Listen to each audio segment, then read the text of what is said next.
Oi, gente!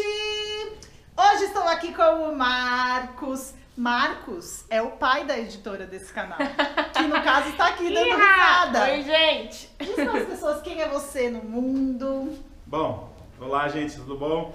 Eu sou educador e sou uma pessoa que atua na educação faz bastante tempo. Bastante tempo. E sou apaixonado pela área de formação de educadores, mas também gosto e sou apaixonado por conversar, fazer rodas de conversa com adolescentes, principalmente a área que eu gosto muito de trabalhar, pré-adolescentes, e agora estou também conversando com muitas crianças.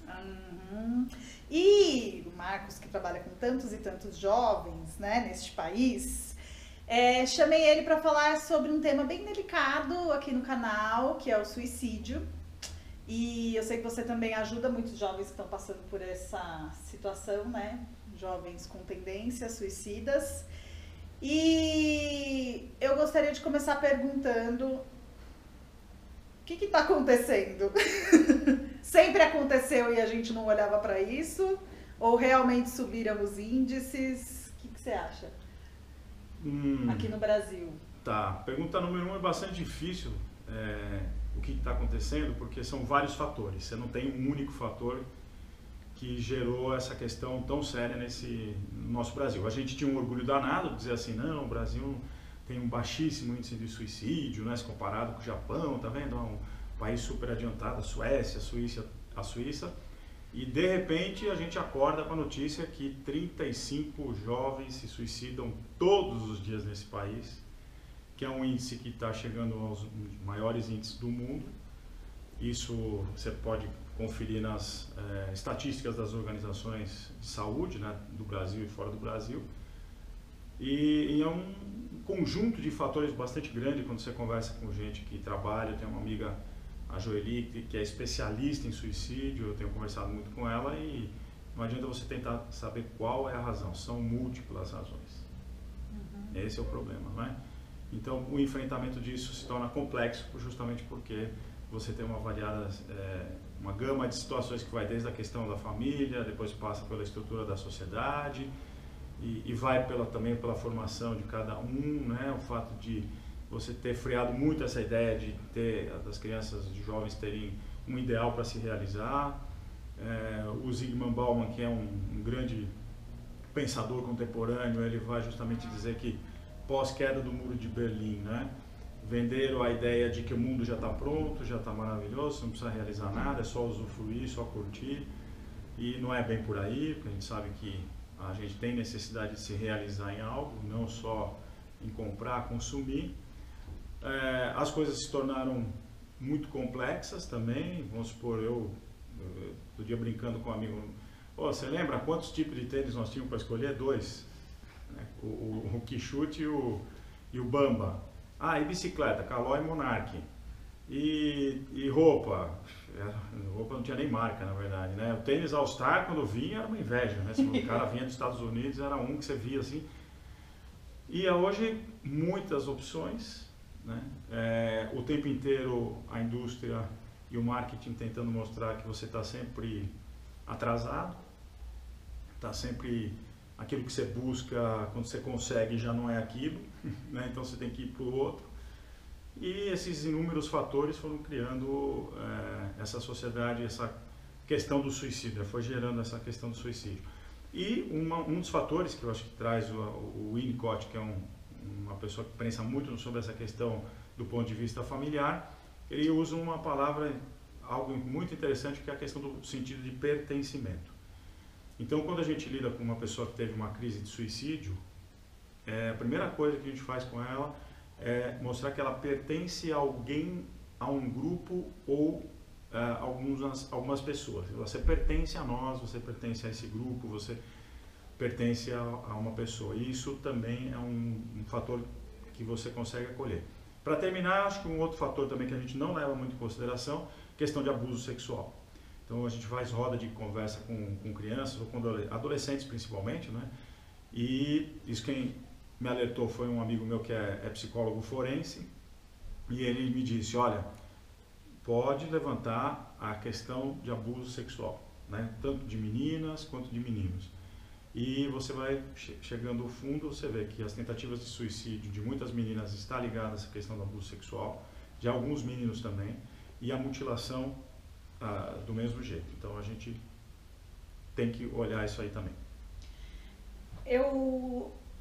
Teve um dia que eu escutei uma pessoa falando que o suicídio ele pode também ser um ato de posicionamento mesmo, sabe? De tipo assim, eu não vejo mais sentido em nada disso e pra que eu sou obrigado a viver se não faz sentido nenhum viver? O que você diria disso? Você conversa com pessoas que tentaram suicídio, a ideia é sempre essa mesmo. A pessoa tem, por exemplo, a ideia de que o que ela está enfrentando é gigantesco, ele diz aí, imensurável, não tem tamanho, é interminável, isso nunca vai terminar. Então ela tem uma sensação de perda de controle da própria vida, né? Então isso leva a pessoa a achar que a única situação é uma situação de suicídio mesmo. Aliás, era bom dizer o seguinte, você tem o pensamento de morte e o pensamento suicida, são duas coisas diferentes. Pensamento de morte é aquele dia que você está cansado, sabe? Nossa, não aguento mais, sabe? Nossa, tenho vontade de sumir, desaparecer. Então isso é chamado de pensamento de morte. Isso é natural, normal, não é porque a pessoa pensa assim que ela tem uma tendência suicida. O pensamento de suicídio é quando a pessoa diz, olha, isso é interminável, isto é imensurável, quer dizer, eu não consigo, né, medir e não perdi o controle de tudo, né? E aí começam os pensamentos de que se eu desaparecer, né, isso tudo desaparece junto com o meu desaparecimento. E a pessoa, pouca gente fala sobre isso, o suicida planeja o suicídio. Ele raramente, por exemplo, você tem uma pessoa extremamente impulsiva que vê uma janela aberta e se joga. Isso foi planejado, ela faz um planejamento minucioso e quando todas as condições do suicídio se mostram, quer dizer, não, eu vou planejar o seguinte, né, sei lá, meu marido, meu namorado, minha filha vão estar em tal local, a quantidade de remédio ou de veneno, suponha que seja por esse caminho, né, que eu tenho já é suficiente. Aí quando o pessoal sair, quando tiver tal coisa assim, eu pego e faço. Então isso é extremamente planejado, né? Então esses pensamentos de que eu realmente quero sumir, de fato, é o que acontece, diferente, como eu falei, do pensamento de morte, né? A solução é desaparecer. Uhum. E você acha que o fato de...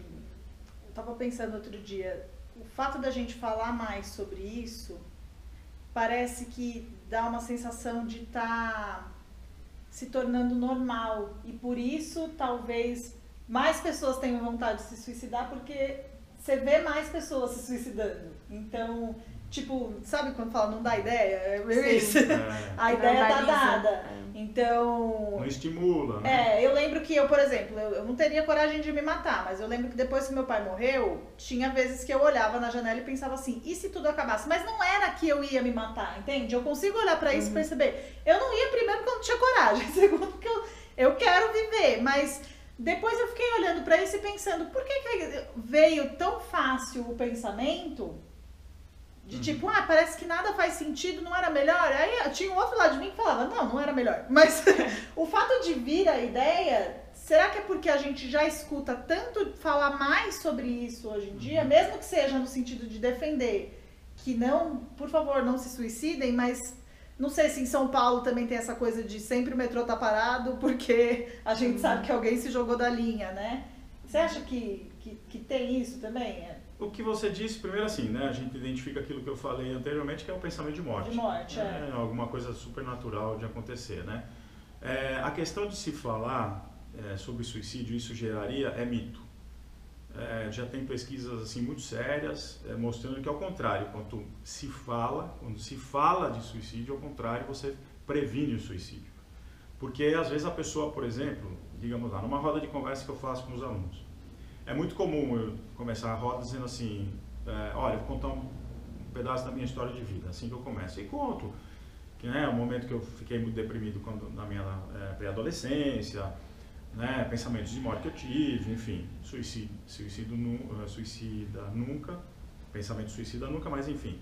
Então isso abre um canal. Então aí toma coragem assim, olha, professor, na verdade, sabe, eu já tentei suicídio e tal. É muito comum todo mundo virar para ele e olhar. Ou seja, já abriu os olhos de quem pensou ou tentou, etc. E aí os amigos às vezes falam, professor, imagina que esse louco aqui um dia fez isso. Bom, então quando você começa a falar, aquelas pessoas identificam o seguinte, eu não estou sozinho, mais gente pensa, nossa, mas você também passou por essa situação na tua família? Olha, você também foi molestada sexualmente? Então o grupo vai se autorregulando e mostrando que, na verdade, isso é um pouco mais comum do que se imagina. Quebrando esse isolamento, você se sente mais humano, né? Você está junto com o outro, você se sente acolhido, pertencendo àquele grupo. Então, ao contrário, né? Inclusive tem pesquisas realmente muito bem feitas que mostram que não, que falar é necessário.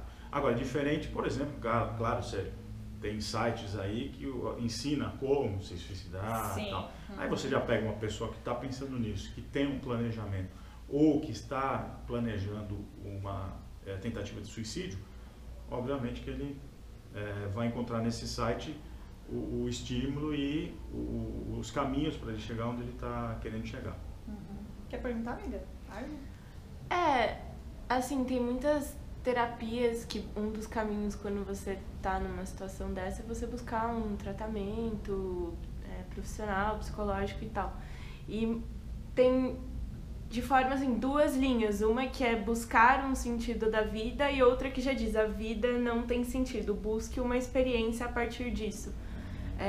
O quão relevante, assim, será que a vida ela tá perdendo sentido, que foi uma coisa que a Pri colocou, as pessoas devem buscar um sentido para a vida ou tão simplesmente uma experiência de viver, entendeu? Porque às vezes parece que é só algo intelectual essa decisão, assim, sabe? Não faz mais sentido intelectualmente, quero tirar minha vida. Eu acho que as duas coisas estão juntas, né? A questão de você ter um sentido de vida, ter uma experiência, ela vai caminhar junto, porque você conversa, por exemplo, com pessoas que tentaram suicídio, ela não consegue pensar mais sobre a própria existência dela e sobre aquilo que ela quer viver, quer dizer, que ela quer experienciar. Então, as coisas perdem tal sentido que mesmo, não adianta nessa fase você tentar talvez convencer ela, não, a vida é bela, a vida vale a pena ser vivida, olha, pensa no teu ideal, que é uma coisa que as pessoas fazem, claro, uma tentativa honesta de tentar ajudar aquela pessoa. O que a pessoa precisa, na verdade, no primeiro momento, é aquilo que eu falei, que é o acolhimento, é escutar ela. E muitas vezes a pessoa, inclusive, precisa sentir que ela pertence a alguém. Essa é a primeira experiência que ela tem que ter. Você, olha, a partir de agora é o seguinte, tá? Suponha que ela tentou. Geralmente o que acontece? Vou passar um pouco o que a gente observa. A pessoa tentou suicídio, né? Eu fui voluntário no CVV Samaritanos bastante tempo, então muitas vezes você atendia um telefone que a pessoa do outro lado já tinha tomado o remédio, etc. e tal. A tentativa dela naquele momento era de arrependimento. Então quando eu trabalhava no CVV não tinha WhatsApp. Então o cara tinha que, na primeira fase, ser o seguinte: bebi um monte de veneno, tomei um monte de remédio, estou sentindo que estou perdendo, né, a minha vida, aí bate o desespero. Aí começa a lembrar na pessoa, no fulano, ciclano, então muitos acabam tentando ligar para alguém, no caso CVV Samaritanos ligava para a gente, e a gente ouvia as pessoas às vezes balbuciando, etc. Tal, inclusive às vezes pedindo ajuda, e a gente tinha um procedimento padrão lá. E então hoje o que acontece, né? A pessoa às vezes manda um WhatsApp, etc. e tal, desesperada, e suponha que você consegue chegar lá a tempo e tirar essa pessoa dessa situação. Faz a lavagem estomacal, livra ela, muito bem. Então, primeira fase, depois que ela recobra, é o arrependimento de ter tentado se suicidar. É nessa hora que a gente tem que entrar, não com a ideia de que a vida vale a pena, você tem que ter uma experiência, o ideal é legal, etc. Nessa hora que você tem que entrar e dizer assim, olha, é o seguinte, a partir do momento agora você pertence a mim, isso é minha, isso é meu, tá? E nós vamos fazer uns tratos agora e uns combinados, tá? Combinado é o seguinte, a partir de agora é isso, você não vai ficar sozinho por isso, você, por exemplo, que tenha sido com veneno ou com um remédio, né? Vamos limpar a tua casa inteira, nós vamos fazer tal coisa, então a pessoa está muito disposta a pertencer a alguém. Passar dessa fase, ela pode voltar a pensar de novo no suicídio, ou seja, porque como os sintomas ainda continuam, e mesmo que esteja medicado, por exemplo, com medicamento psiquiátrico, isso leva às vezes uns 10 dias a 15 dias para fazer efeito, então nesses 10, 15 dias a pessoa pode ir lá no meio dizer, por que eu não fiz? Por que eu não tentei? E aí ela faz um planejamento de novo. Se você conseguiu criar um vínculo muito forte com essa pessoa, ela vai pensar, bom, mas peraí, eu tenho a Pri, eu tenho o Marcos, eu tenho a Mariana, eu tenho a fulana, eu tenho o ciclano, né? Eu tenho eles, eu tenho minha família, eu tenho... Então isso pode impedir o planejamento. Eu já lidei com uma pessoa que um dia ela sentou diante de mim, fazia já uns 10 dias que ela tinha tentado, aí ela falou, olha, sabe que às vezes eu estou numa avenida e eu vejo um carro e eu fico curioso em saber o que acontece se eu me jogar na frente de um carro, e como eu estava sendo orientada por essa minha amiga que sabe tudo sobre a questão do suicídio, ela já tinha me alertado que poderia voltar esse pensamento. E eu disse para ela assim, qual que é o plano agora? Falei para a pessoa que estava conversando comigo. Ela baixou a cabeça, né? Eu falei, qual é o plano? Não é carro, qual é o plano? Aí ela, não, mas não vai acontecer. Eu perguntei para você qual é o plano, você quer me falar ou quer que eu te falo? E ela ficou olhando assim para baixo, para cima, eu falei, é veneno, né? Primeira vez você tentou remédio, não deu certo, agora é veneno para ser mais eficaz. Eu disse, não, mas não vai acontecer, eu juro. Tem você, tem fulano, tem ciclano, tem beltrano. Então ela fez esse vínculo. Mas olha como é uma coisa recorrente. Então, ou seja, passado essa fase aí, que vem a pergunta que a Mariana fez, aí vem a ideia assim de se trabalhar os ideais, de trabalhar o sentido da vida, a experiência. Olha o que você está experimentando de bom, vamos pensar, faz aí, escreve, né? Quais são as coisas que você gosta de fazer? Por exemplo, você gosta de estar com as pessoas? Não, às vezes eu não gosto de estar com pessoas, algumas, mas eu gosto de estar com as outras. Tá legal. Com essas outras, tenta identificar agora por que você gosta de estar com elas. Né? E ela vai identificando os vínculos, né? Eu gosto de ficar com a Priscila porque ela é alegre, porque ela é sincera. Eu gosto de estar com a Mariana porque a Mariana me escuta. Legal. Eu não gosto de estar com a outra pessoa porque não me escuta. Então ela vai identificando que quais são os valores importantes para ela também, né? Para ela se descentralizar dessa ideia toda de suicídio, né? Porque a pulsão da vida e a pulsão da morte está dentro da gente, né? E aí ela está muito a questão ligada a essa pulsão da morte. Então você vai mostrando a pulsão da vida de que jeito? Né? Fazendo esses vínculos. E é interessante porque depois ela começa a dizer, nossa, sabe que eu gosto de tal coisa? Aí você vai trabalhando os ideais e tudo mais. Você quer perguntar outra coisa? O que você diria para uma pessoa que esteja assistindo o vídeo agora e que está pensando, começando a arquitetar talvez, né? Ou já está no meio do processo? Ela tem que procurar ajuda, não tem como. Tem que falar abertamente. E ela tem que procurar ajuda de uma pessoa que vai entender.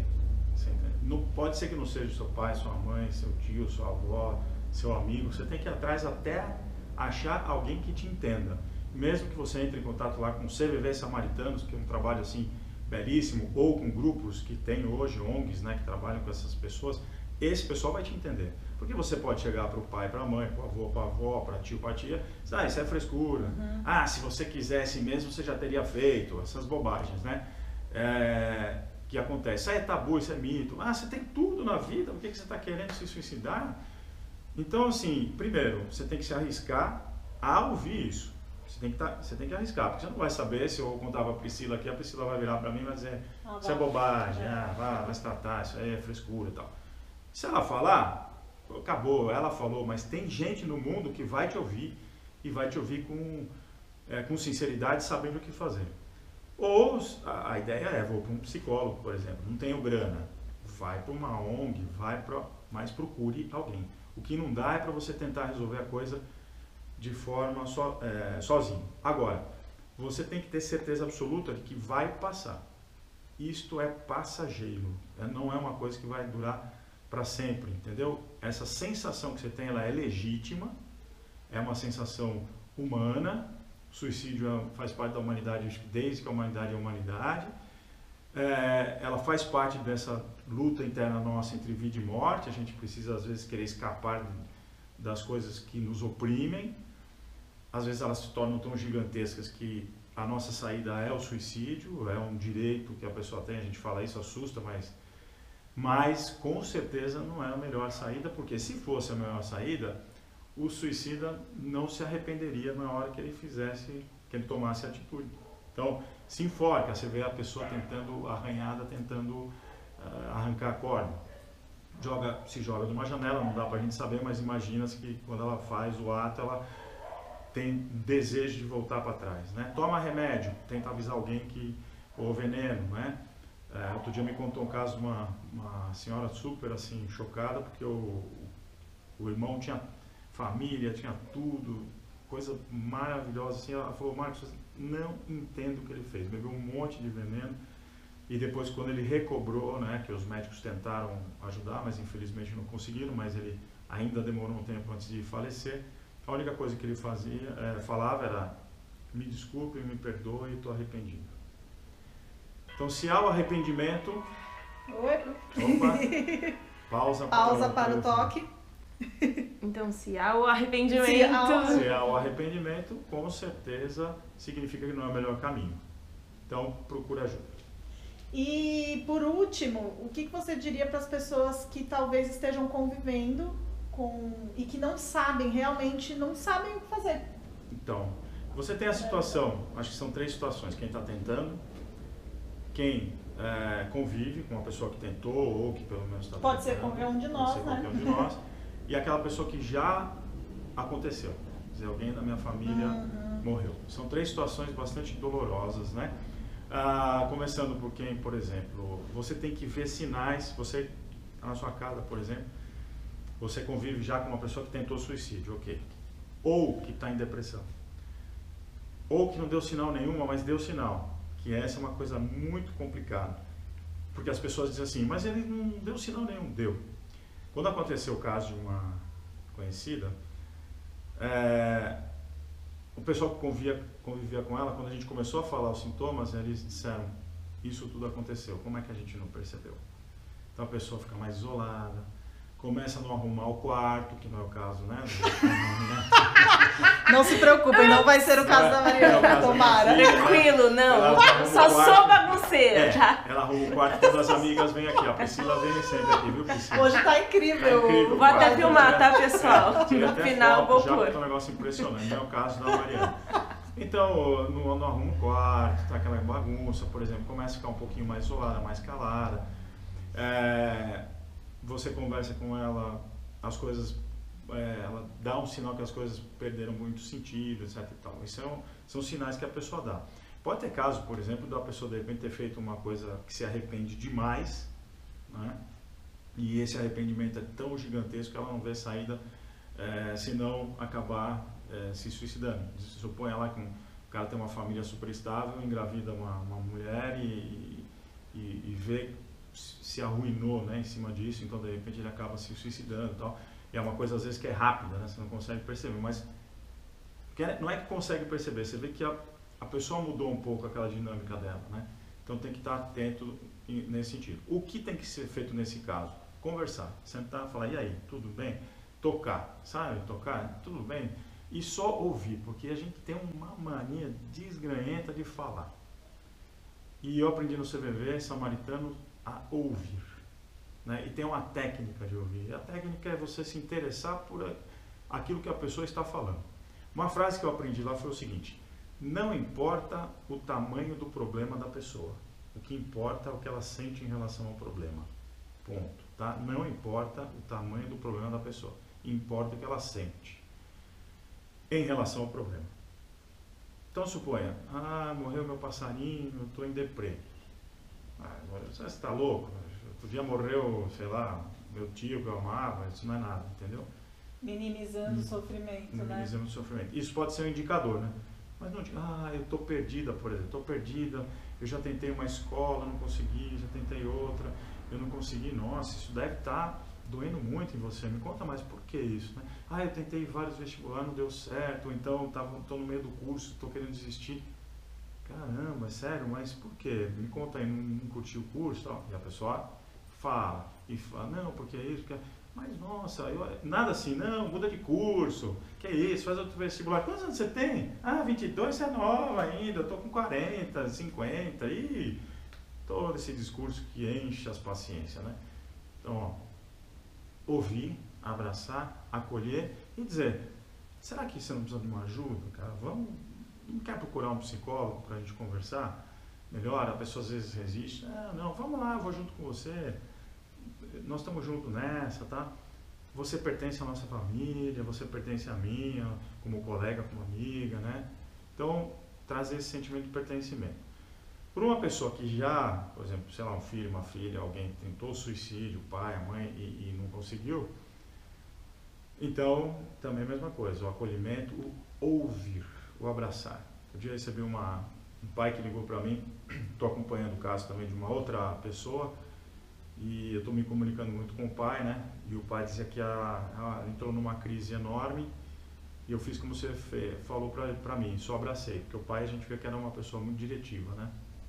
Mas olha, você não tenta ver por que você está assim, por que você está chorando, qual o motivo? Abraça, tal, deixa acalmar, só estou aqui, essa é minha filha, né? Às vezes a gente tem medo de falar que isso é possessivo, né? Depende de como você fala, né?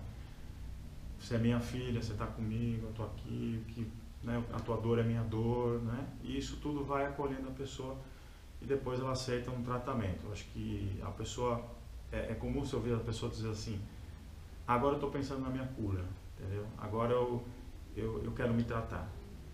E o outro caso que a gente falou, que faltou, era o... Que é era esse, de quem já tentou. E aí como que as pessoas convivem com a pessoa que já tentou e não deu certo. E quem está no plano que você falou, né? Quem está naquele plano e tal, o que faz? Justamente tem que buscar, já falamos, né? Buscar uma ajuda e tal. É isso aí. Então é isso, gente. Quer falar mais algo, Mari? Eu só penso que é justamente esse lugar é bem difícil se você já ouviu alguém falar, porque tem uma frase que é super bonita que eu acho que ser feliz sem motivo é a mais autêntica forma de felicidade. Uma vez conversando com uma pessoa, eu falei, nossa, é justamente o contrário. É ser triste sem motivo, que é a mais autêntica forma de tristeza. E é justamente aquilo que você falou, né? Tentar escutar a pessoa já é o suficiente. Porque às vezes quando você tá do outro lado, você fica, nossa, mas eu preciso mostrar que é bom, que vale a pena, e vamos fazer um monte de coisa, e como é que eu ajudo ela? Mas talvez tão simplesmente se a gente soubesse ouvir, né?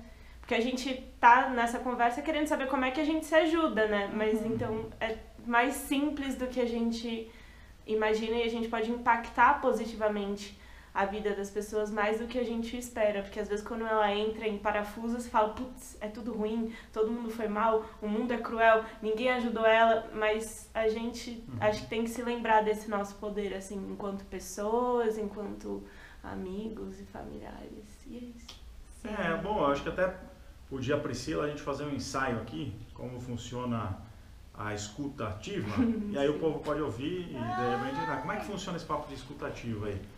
E aí a gente treina aqui, você pode me contar um caso fictício, alguma coisa ou que você queira contar, e eu vou te escutar e mostrar para o pessoal explicando como é que funciona a escuta ativa. Ai. Ah lá, conta aí. Pode ser a Mariana? Semana que vem. Pode ser. Já veio atrás. Fica essa escuta ativa para a próxima semana.